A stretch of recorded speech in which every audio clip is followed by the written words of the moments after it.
पवित्र हनुमान जयंती व पणा संक्रांति अवसर में आम गाँव में महावीर आज विग्रह आज अवस्थान करेंगे से आमर महावीर मंडप को बर्तमान सजा चलती घरे भी रंगा दिया चलती आ महावीर सिंहासन को बर्तमान आमर कालो कलर कर सब आम गाँव में महावीर ठाकुर ये पवित्र तिथि अवसर में महावीर ठाकुर आज विग्रह आज ये आज अवस्थान करेंगे आम गाँ हरसपड़ा एवं मालीसाही प्रत्येक जनसाधारण आसिक ये ठाकुर पूजा करेंगे से ठाकुर आज पवित्र तिथि कार्यक्रम आयोजन कराई ठाकुर विग्रह बर्तन बसया सिंहासन बर्तन प्रस्तुत चलती घरे रंग दिया चलती ये सब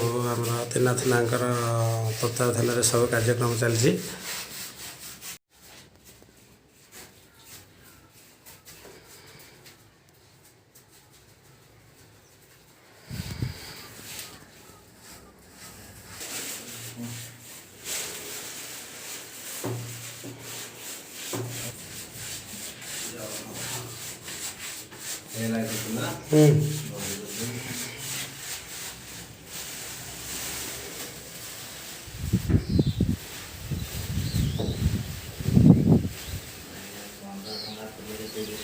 आम गाँ भाई मानकर ये सब उद्यम कार्य आज संपूर्ण होगा जाऊँगी से बिना पारिश्रमिक से जो कम कर गाँव विकास निहाती प्रशंसनीय गोटे पदक्षेप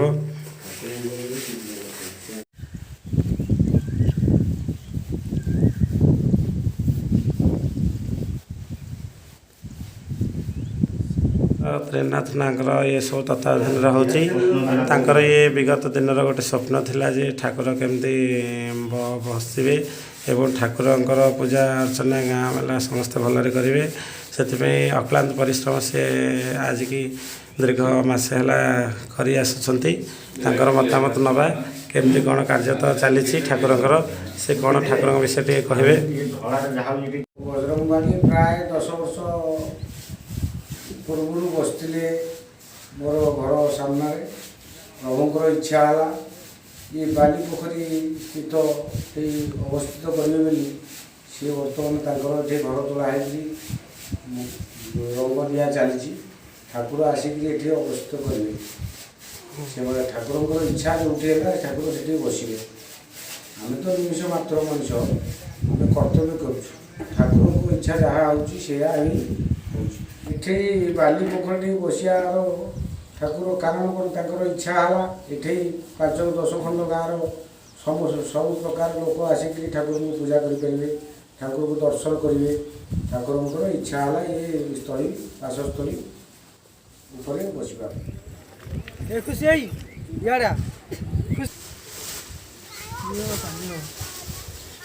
खुशी लिखी कदली दवा तरीका दिया दे दीच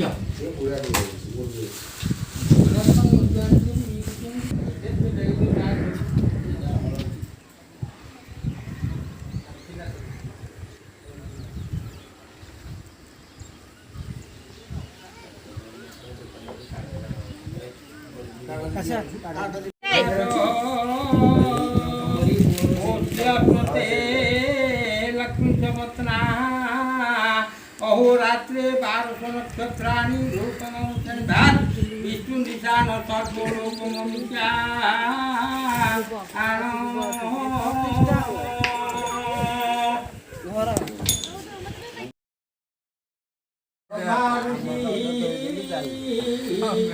गायत्री छंद बटु वामन देवता तस्य गोत्र लागण आदित्य गोत्रेश तस्य मम यजमानेश अधिकारी रासु तस्य कुशवटु ग्रहणे विनियोग अतोषि कुसुम श्यामौ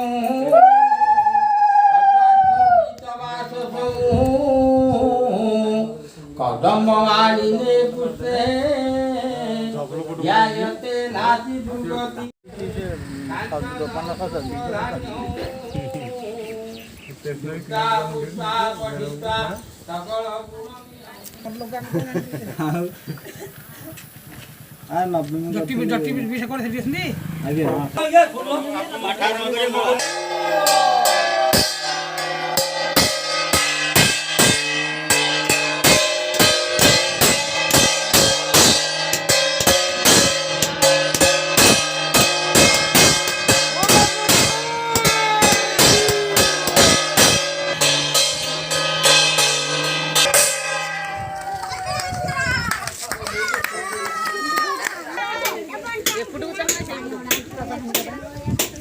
ଠାକୁରଙ୍କ ଭୋଗ ବଣ୍ଟା ହେଉଛି।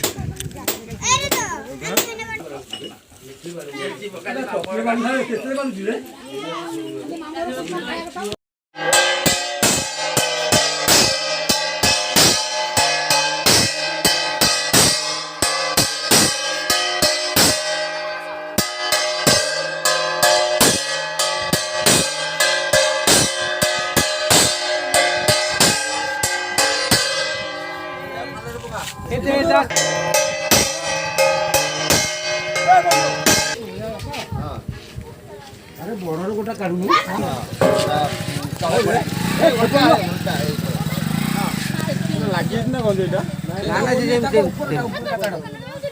ଗୁରୁ ଅଣ୍ଟା ଅଣ୍ଟାକୁ ନିଆ ଅଣ୍ଟାକୁ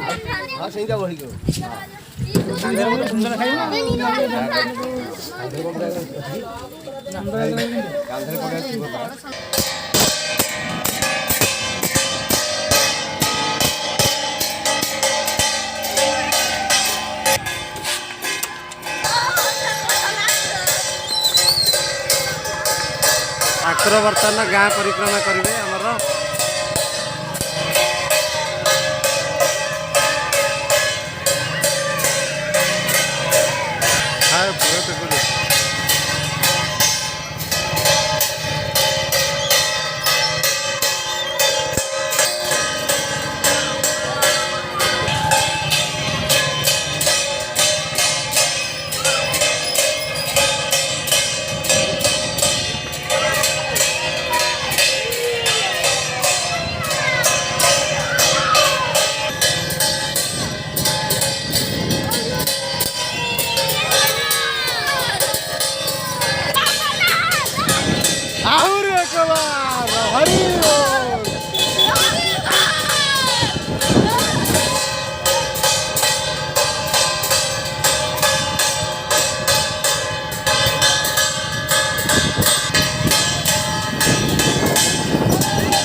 ଠାକୁରଙ୍କର ଆମର ଗାଁ ହରସପଡ଼ା ପରିକ୍ରମା ସରିଲା। ବର୍ତ୍ତମାନ ଠାକୁର ଆମର ମାଳିସାହି ଯାଉଛନ୍ତି। ମାଳିସାହିଠାରେ ସେଠାରେ ଆମର ସେ ଠାକୁର ତାଙ୍କ ପାଇଁ ନୂଆ ଘର ପ୍ରତିଷ୍ଠା କରାଯାଇଛି। ସେଠାରେ ସେ ଠାକୁର ଅଧିଷ୍ଠାନ କରିବେ। ଚାଲନ୍ତୁ ଯିବା ଦେଖିବା ସେଠାରେ।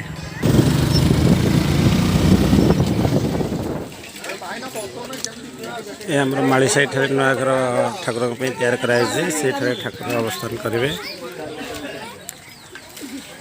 ଆଜି ପଣା ସଂକ୍ରାନ୍ତିରେ ଠାକୁର ମହାବୀରଙ୍କର ଆଜି ବିଗ୍ରହ ପ୍ରତିଷ୍ଠା କରାଯିବ। ଭାଇଲା ଆସ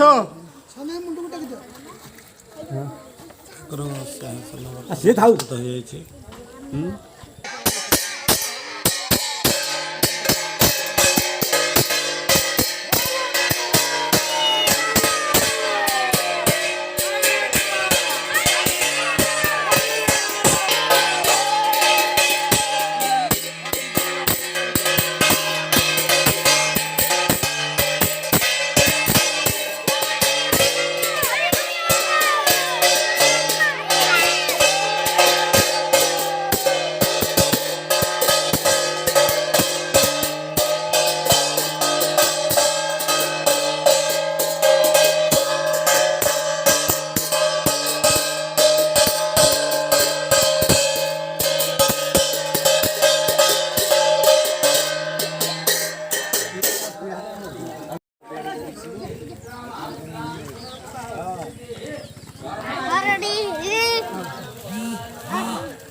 ଆମର ମାଳି ସାହିଠାରେ ଠାକୁରଙ୍କୁ ଆଜି ନୂତନ ଭାବେ ତାଙ୍କର ଗୃହ ପ୍ରବେଶ କରାଗଲା।